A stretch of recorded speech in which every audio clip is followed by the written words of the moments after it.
আজকে আমি রান্না করব বিরিয়ানি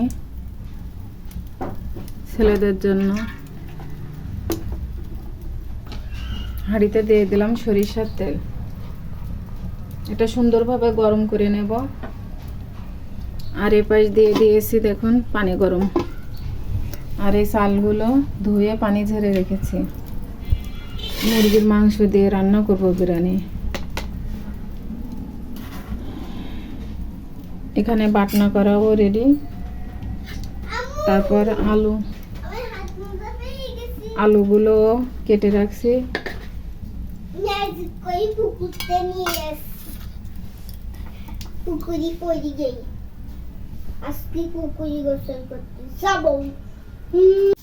এতো আলু আর পেঁয়াজগুলো ভাজা কমপ্লিট।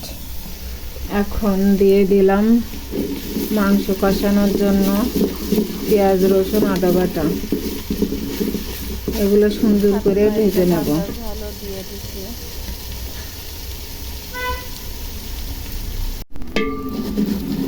পেঁয়াজগুলো ভাজা কমপ্লিট। এখন মাংসগুলো দিয়ে দেব।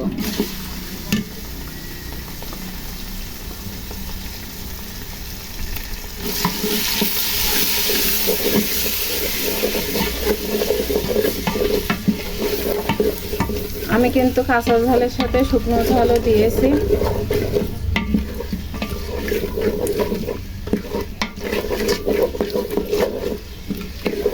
আর হাঁড়ির ভিতরে সবসময় এরকম কাঠের চামচ হোক, কাঠের নাকড়ি হোক, আমরা এখানে নাকড়ি বলি, এই দিয়ে নাড়াচাড়া করলে কিন্তু তলায় আর লাগে না। আর কড়ার ভিতরে সব সময় খুন্তি ব্যবহার করলে বেশি ভালো হয়। একটা টিপস দিয়ে দিলাম, আপনারা ব্যবহার করে দেখবেন যে কেমন হয়। একটু হলুদও দেব,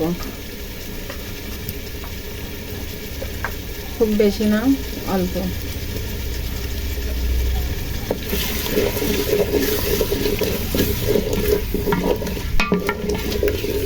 লবণ দেব।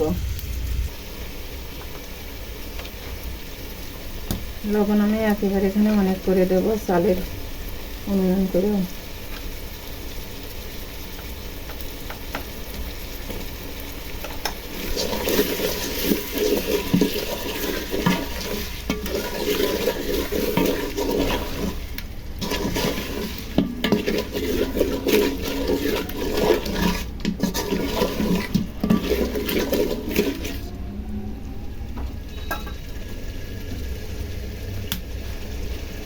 এখন ঢাকনা দিয়ে ঢেকে দেবো।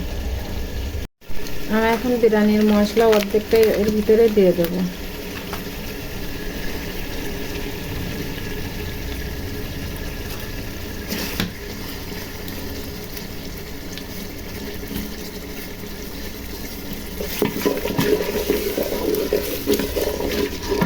আর অর্ধেক দিয়ে দেবো চাউল দেওয়ার পরে।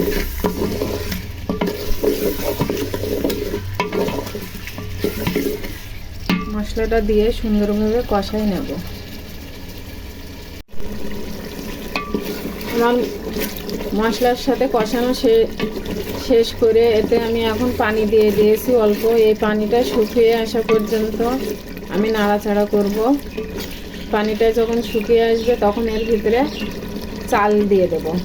দেখুন আমার চালটা কত ঝরঝরা হয়েছে, পানি শুকায় ঝরাই নিয়েছি।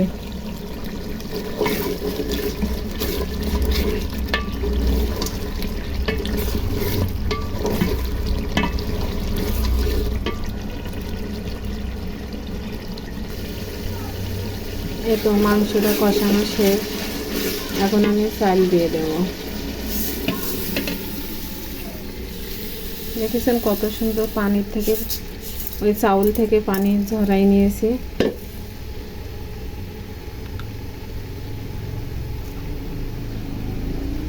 এখন সুন্দরভাবে মাংসের সাথে চালটা ভেজে নেব।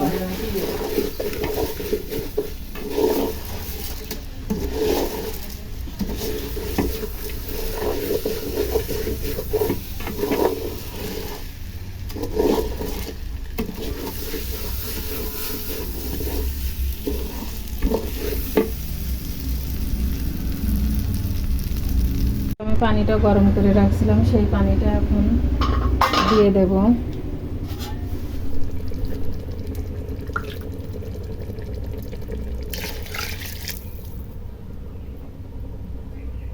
পানিটা দিয়ে দিয়ে আমি এখন দম আটকিয়ে দেব,